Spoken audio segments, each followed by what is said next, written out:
Okay na.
Good day, future teachers, students, and to our Professor Sir John Renzel Quinto. Welcome to our webinar entitled Reigniting Teachers' Passion.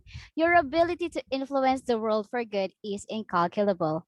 Before we formally start in our webinar, I would like to know if my voice is clear to everyone. Can you hear me clearly? Yes po. Yes, ma'am. Thank you. That's good to know then. Again, I would like to thank all of you for finding time and for attending today's webinar. By the way, I am Rodelyn Ancha, your host for today, together with Mr. Anche Rapsing. Hello, good afternoon everyone. Okay, to facilitate our today's meeting. All right, to start our webinar, let us have our prayer followed by a national anthem. Dear God, thank you for the opportunity to meet together. Please help us to come together to make this institution reflect your kingdom. Breathe life into our ideas and decisions. Help us build a team that has love and respect at its heart. Give us the strength to continue working for your kingdom in this time of pandemic. Lord, come give us the inspiration to be the best we can be. May we be a shining example of your goodness and truth within, wherever we are. Inspire our thoughts, discussions, and ideas, and continue to remind us that all that we do here today, all that we accomplish, is for the pursuit of truth for the greater glory of you. We ask these things in your name. Amen.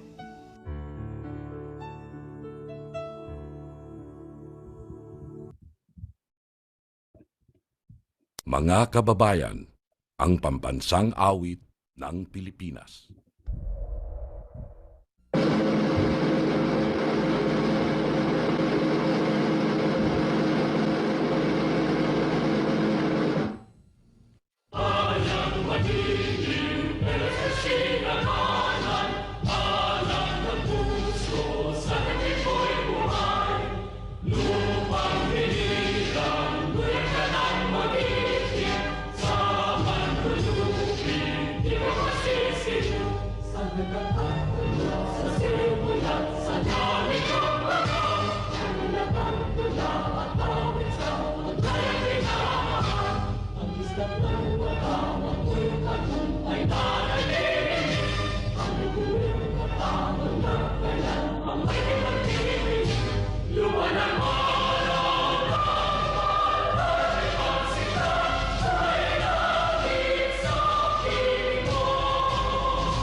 Okay, before we continue, please allow me to explain how you can communicate with us during the webinar.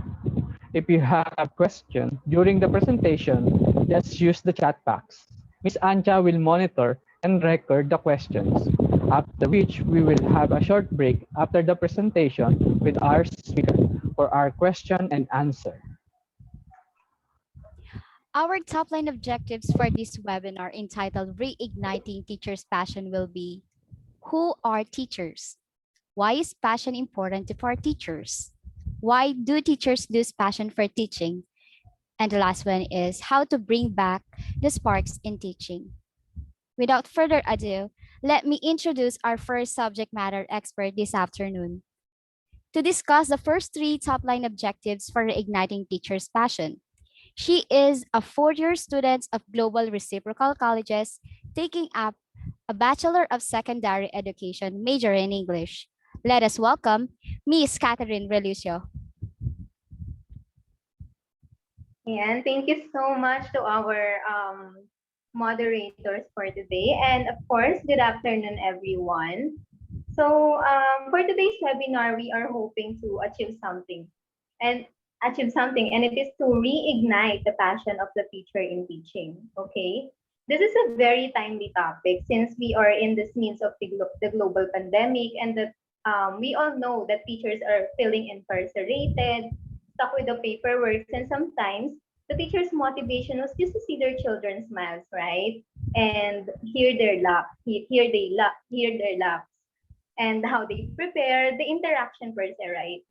So, however, in our online modality, hindi natin pwedeng i-require yung students na i-open yung cam nila. So, nawawala na yung enjoyment, nawawala din yung motivation. So, therefore, unti-unting nangyayari yung yung tinatawag na burnt out na si teacher. So, let us proceed first with defining who are teachers. Let us define it using the acronym. Let us define it first. Okay, according to UNESCO, teachers are one of the most influential and powerful forces for equity, access, and quality in education, and key to sustainable global development. So let us also define it using the acronym perspective. Okay, the first one is letter T, teaches. Okay, so of course, the main thing that you could think of when you say the word teacher is that the verb teach, right? So the teacher does not only stick with that, the academic teaching. Also, they teach us the values and the discipline that molds our being, right? So the next one is letter E, encourages. So teachers, sila na yung second parents natin, and most of the time, what we don't have at school is what we are trying to find at what we don't have at home is what we are trying to find at school, right? So basically encouragement, right? So maybe BCC parents or worse, walang nag-encourage sa kanya sa bahay. So letter A activates you to do better. The same thing with encouragement, right? Alam ni teacher kapag you can still do better, right? Alam niya kapag may nailalabas ka pa, yung best na ikaw, at gagawin niya yung lahat para mailabas yun sa'yo. So, like for example, the teacher will encourage you to join in the organization, show your talent during the program, something like that. So the next one is companion who stands by you. Parang best friend si teacher. So someone that you can talk to when you think no one will talk. There is no one that you can trust, right? So I think meron dito nakaranas na parang kumakain ka sa canteen and then nakita ka ni teacher na mag-isa ka lang and then sinabayan ka. Parang it's like their love language. Ang sinasabi nila na, hey, I'm your friend. Your seat is not occupied now. Right? Very touching. And of course, we have highly committed, ever ready to help, and reaches to high position in the society by making you the finest personality. So there. You see that teachers really carries all these responsibilities that is beyond the profession itself. They were your teachers, your parents, and best friends. Do you agree? Okay. Can I see the like and what there? All right, so let us proceed now. What is passion? The word passion, and why is it very important for teaching? So we have there different definition. The first one is passion is constantly being in search for the new and in the effort of learning. The next one is passion has the ability to transmit and create action. Passion is the motivation seeking new and willingness to learn. Passion is simply showing a strong tendency and willingness to spending time and energy on an activity that someone likes or believes that is important. That's according to Carbonneau, Valierand, and Fernie and Gouet, 2008. So yon, there we see that passion is really an important factor in inspiring teachers and motivating them, right? So it's a really strong emotion that is rooted to the love to what you are doing. So let us proceed now. Why do you think this this passion is very important for the teachers? The first one is we have passion lead us to our purpose. It gives us a purpose. Yes, it's very important that as a teacher you have this sense of purpose. So why do teachers wake up in the morning, go to school, sineset aside nila yung mga personal errands nila, tapos kailangan nakasmile sila pagpasok nila sa class kasi kailangan yun ng mga students nila. It is the passion, right? As to why despite all the responsibilities na-address pa rin nila yung mga pangangailangan or yung mga needs ng mga students nila. So, saan nanggagaling yun? Sa passion yun. The sense of purpose. The next one is teachers. Teachers with passion inspire students. Why? Because certainly, passion is a positive feeling, di ba? Sabi ko nga kapag may passion si teacher, nandun yung energy niya to inspire and motivate yung students. So, positive energy always bounces, right? So, the passion is also the basis for the effective teaching. So, bakit? Kasi effective teaching means successful delivery of learning. So, teachers with passion does not only deliver the learning, pero dapat tumatatak yun sa estudyante mo. Na-apply dapat ng estudyante mo in real life, yung mga natututunan niya. Yun yung tinatawag na long-term learning, right? Kaya naman napaka-importante ng passion para sa teachers. So, also we have passion is the base. We're done pala. So, next. Let us now talk about why teachers lose the passion for teaching. So, bakit kaya unti-unting nawawala yung spark? Ano ba yung mga factors? Right? So, the first one is the national education policies. We have national and state education policies that are often require teachers to adhere strict instructional standards, sometimes changing teachers' lesson plans and judging teachers' ability by student test scores alone. These strict standards sometimes cause teachers to lose their passion. Yeah, so when a teacher first start out, meron sila mga plans, meron sila mga ideas kung paano i-organize yung classrooms at yung lesson nila, kung paano nila yun i-execute. But since we have this educational policies, nagkakaroon ng parang nagkakaroon ng change. Parang sometimes yung mga ideas ni teacher, nineneglect niya na lang yun. So parang yung value at yung creativity ni teacher, parang nawawala na. So sana alam din ng mga teachers natin na pwede nilang i-personalize yung mga lessons nila in adherence to the policy, right? So the next one is we have the students' behavior. Disruptive students often causes teachers to feel unappreciated, disrespected, and exhausted. Where teachers once energetic and ready to teach a class every morning, they might approach it with anxiety and stress, dreading the challenges before them. So this is very scary, but really a part of being a teacher, right? So clearly kasi, students have different behaviors. And it is always part of one's classroom to encounter the students with the disruptive behavior. So dahil doon, yung mga teachers natin, feeling nila they were disrespected, unappreciated. So doon nawawala unti-unti yung passion. No? But we have to understand that the students are already part of our life. And we are a part of changing the lives of our students. This is how beautiful our professions are. Diba? We have the power to change the lives. So basically, we can teach them to the consequences of their behavior, right? So sabi pa dito, students may become disruptive. In one of the research, right? Students can become disruptive with their behavior when they think that the teachers does not care about them. So feeling nila hindi nagki-care si teacher. So manggugulo ka for the attention. So we see we can be a factor. We can be a factor to their behavior, right? So therefore, we can also be a factor to change their behavior to a better one. So the next one is we have the administrative support. So I'm also saying the good part of the way kung bakit nawawala yung passion for teaching and ano yung pwede natin gawin. Although we have that later on.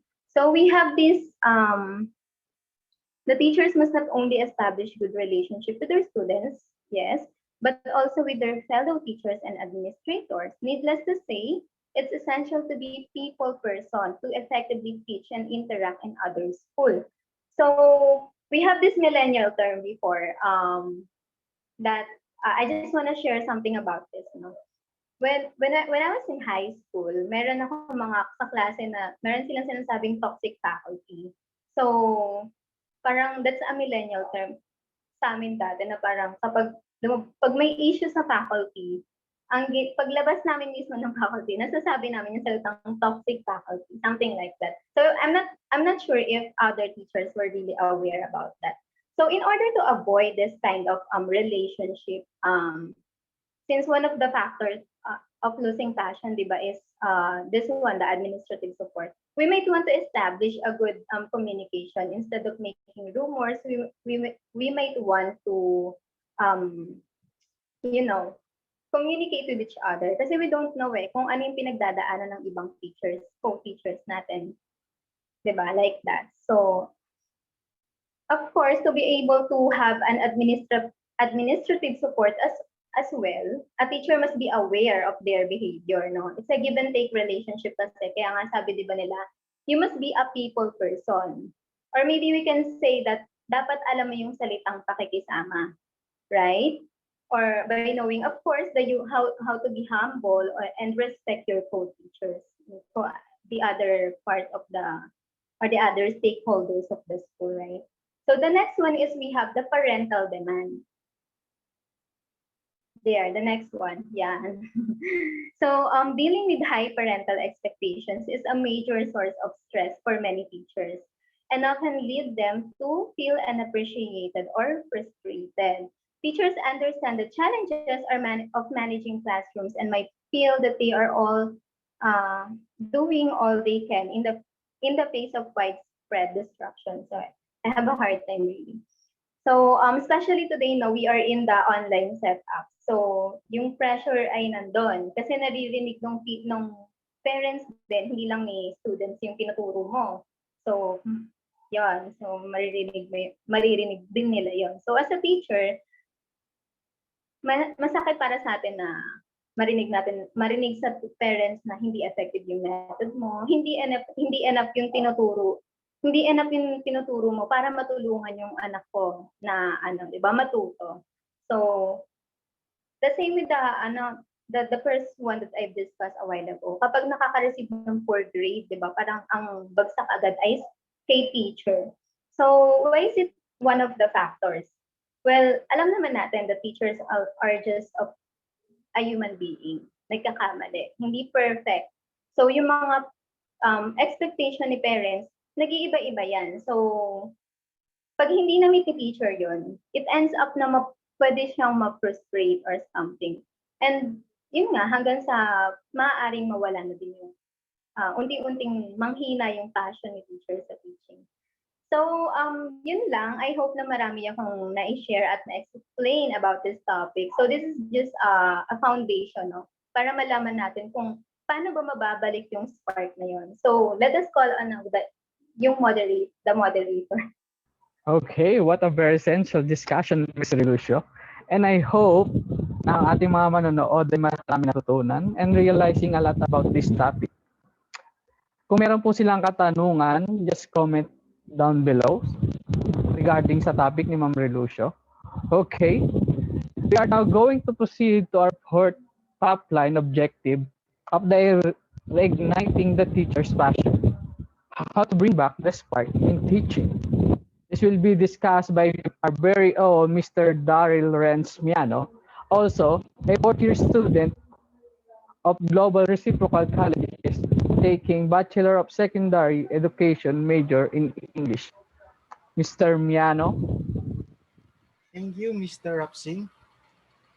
Good afternoon once again. As we are seeing, para madali natin maintindihan mga ginagawa nating para madali nating maintindihan kung paano nga ba ma-reignite tong nawalang passion or spark sa ating mga puso. Ginawa namin ng acronym mga sumusunod na paraan para ma-reignite itong nawalang passion sa atin. How to bring back the spark in teaching? First, we have to seek out. Reduce the isolation of the four walls in the classroom. Tandaan natin na hindi lamang ang 4 na corner ng classroom ang mundo nating mga teacher. There are people out there who share the same beliefs and intentions as we have to our student. Seek out others who have similar beliefs and intention for the students in their classrooms. Yun nga, no? Exchange ideas. Let's seek out fresh ideas from other teachers. Who knows, those teachers also going through tough times like us. As we are seeking redemption, along the way, malay natin nakakatulong din pala tayo. Then the second one is P for the plan. Let's try something new. What are the right things to do despite these challenges?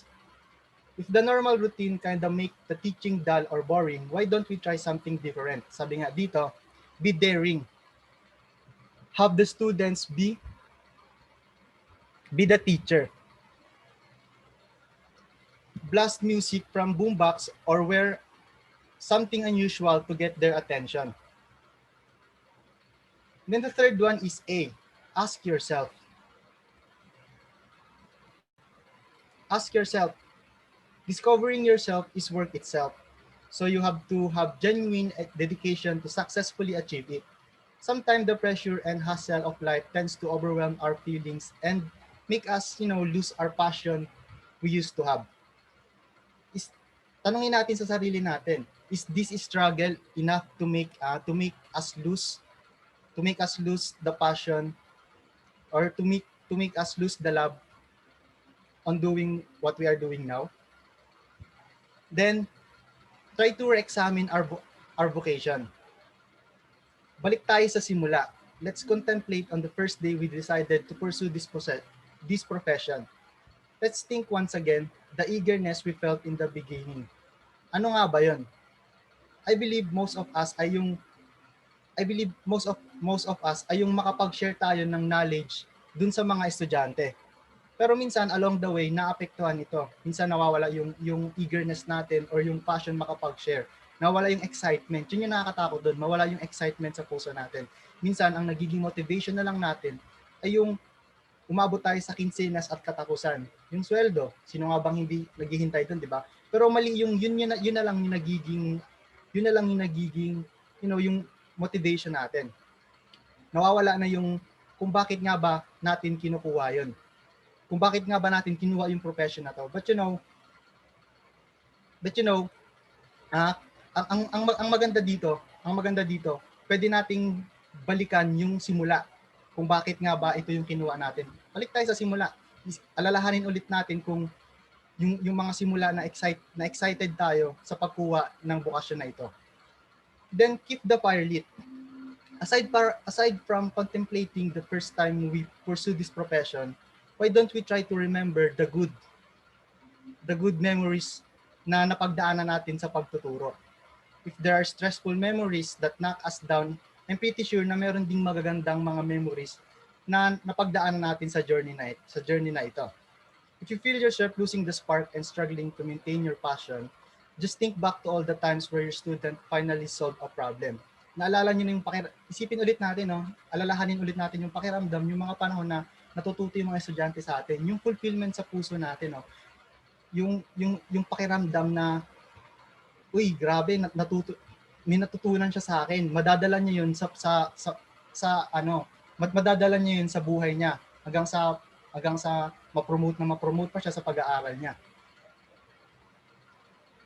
Ayun, yun nga, for example, sabi rin dito, meron pa dito na sometimes meron tayong pagkakataon na makakasalubong tayo na dati nating estudyante. I'm pretty sure si Sir Quinto marami example sa ganito.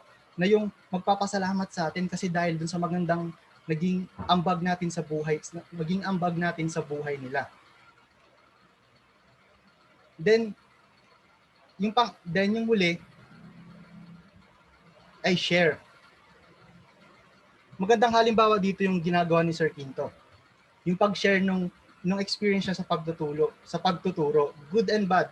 But as you are listening to his story, as a student like me, or hindi lang ako, may mga alam akong estudyante pa na who just happen to enroll in education. Hindi naman nila ginusto na nandun sila. Pero habang nakikinig tayo sa ganung klaseng story ng journey sa pagtuturo, minsan yung maliit na fire sa puso natin na re-reignite parang napapaypayan pa. Nagkakaroon ng kagustuhan sa puso ng nakikinig na gawin din yung gustong ginagawa nung nag-share ng story, katulad ng mga ginagawa ni Sir Quinto sa previous classes niya sa atin.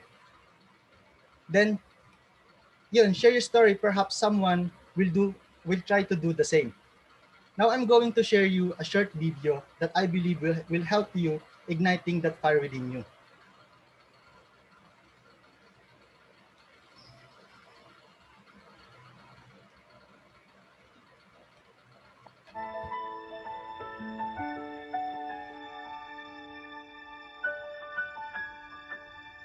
As she stood in front of her 5th grade class on the first day of school, she told the children an untruth. Like most teachers, she looked at her students and said that she loved them all the same. However, that was impossible, because there in the front row, slumped in his seat, was a little boy named Teddy Stallard. Miss Thompson had watched Teddy the year before, and noticed that he didn't play well with other children, that his clothes were messy, and that he constantly needed a bath. And Teddy could be unpleasant. It got to the point where Miss Thompson would actually take delight in marking his papers with a broad red pen, making bold X's, and then putting a big F at the top of his papers. At the school where Miss Thompson taught, she was required to review each child's past records, and she put Teddy's off until the last. However, when she reviewed his file, she was in for a surprise. Teddy's 1st grade teacher wrote, "Teddy is a bright child with a ready laugh. He does his work neatly and has good manners. He is such a joy to be around." His 2nd grade teacher wrote, "Teddy is an excellent student, well liked by his classmates, but he is troubled because his mother has a terminal illness, and life at home must be a struggle." His 3rd grade teacher wrote, "His mother's death has been hard on him. He tries to do his best, but his father doesn't show much interest, and his home life will soon affect him if some steps aren't taken." Teddy's 4th grade teacher wrote, "Teddy is withdrawn and doesn't show much interest in school. He doesn't have many friends, and he sometimes sleeps in class." By now, Miss Thompson realized the problem, and she was ashamed of herself. She felt even worse when her students brought her Christmas presents, wrapped in beautiful ribbons and bright paper, except for Teddy's. His present was clumsily wrapped in heavy brown paper that he got from a grocery bag. Miss Thompson took pains to open it in the middle of the other presents. Some of the students started to laugh when she found a rhinestone bracelet with some of the stones missing and a bottle that was 1/4 full of perfume, but she stifled the children's laughter when she explained how pretty the bracelet was, putting it on, and dabbing some of the perfume on her wrist. Teddy Stallard stayed after school that day, just long enough to say, "Miss Thompson, today you smell just like my mom used to." After the children left, she cried for at least an hour. On that very day, she quit teaching reading, writing, and arithmetic. Instead, she began to teach children. Miss Thompson paid particular attention to Teddy. As she worked with him, his mind began to come alive. The more she encouraged him, the faster he responded. By the end of the year, Teddy had become one of the smartest children in the class. And, despite her lie that she would love all the children the same, Teddy became one of her teacher's pets. A year later, she found a note under her door from Teddy, telling her that she was the best teacher he'd ever had in his whole life. 6 years went by before she got another note from Teddy. He then wrote that he had finished high school third in his class, and she was still the best teacher he ever had in his whole life. 4 years after that, she got another letter, saying that while things had been tough at times, he'd stayed in school. He'd stuck with it, and would soon graduate from college with the highest of honors. Again, he assured Miss Thompson that she was still the best and favorite teacher he'd ever had. Then 4 more years passed, and yet another letter came. After he got his bachelor's degree, he had decided to go a little further. She was still the best and favorite teacher he'd ever had. But now his name was a little longer. The letter was signed Theodore F. Stallard, M.D. The story does not end here. There was yet another letter that spring. Teddy said he'd met this girl and was going to be married. He explained that his father had died a couple of years ago, and he was wondering if Miss Thompson might agree to sit at the wedding in the place that was usually reserved for the mother of the groom. Of course, Miss Thompson did, and guess what? She wore that bracelet, the one with several rhinestones missing. Moreover, she made sure she was wearing the perfume that Teddy remembered his mother wearing on their last Christmas together. They hugged each other, and Dr. Stallard whispered in Miss Thompson's ear, "Thank you for believing in me. Thank you so much for making me feel important and showing me that I could make a difference." Miss Thompson, with tears in her eyes, whispered back. She said, "Teddy, you have it all wrong. You were the one who taught me that I could make a difference. I didn't know how to teach until I met you." You can never tell what type of impact you may have on another's life by your actions or lack of action. Ayan, no? Can you imagine how big the impact we can make to our student? Di ba, makikita natin sa video, no? A loner boy who seemed to be hopeless. Pero dahil lang sa isang maliit na hakbang na ginawa ni Miss Thompson, nai-align niya yung buhay ni Teddy. Ano nga ba 'yon? Pinakita niya na she care for him. May pakita lang natin that we care for them. The word care is enough para magkaroon ito ng impact sa buhay ng ating mga estudyante. Sabi nga sa simula, si Teddy masipag na talaga mag-aral. Pero dahil dun sa mga pinagdaanan niya sa buhay, 'di ba, nagulo yung estado ng kanyang buhay. Hindi lang sa bahay, pati sa pag-aaral. Pero dahil nga doon, naipakita ni Miss Thompson na she care for him at she believed na may magagawa pang maganda si Teddy. Pero dahil nga doon, gaya na sabi ko kanina, na-realign yung buhay ni Teddy. Ayun, yung bata na parang wala lang sa klase, hindi natin alam na may maganda pa pala itong mararating. Hindi natin alam ganyan lang pala. Pero yun pala, isa pa pala to sa magiging lesson ng pagdadaanan natin sa pagtuturo. Ayun, I hope we learned something from this session, no, na makatulong ito para ma-reignite yung maliit na spark diyan sa puso natin, no? Magkaroon ulit ng passion sa ating pagtuturo. Huwag tayong mag-give up sa kanila. Yun, kailangan tayo ng mga estudyante. Yun lang, maraming salamat. Okay, another wonderful learnings you have shared with us, Mr. Miano, about the spark and how to bring the spark in reigniting the teacher's passion. So I believe everything is clear, and I hope that we achieve.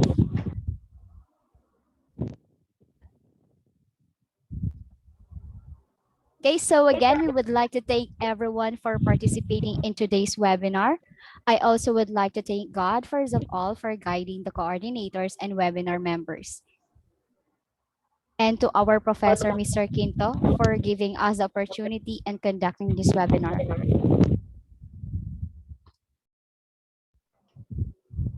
Other speaker, would you like to add?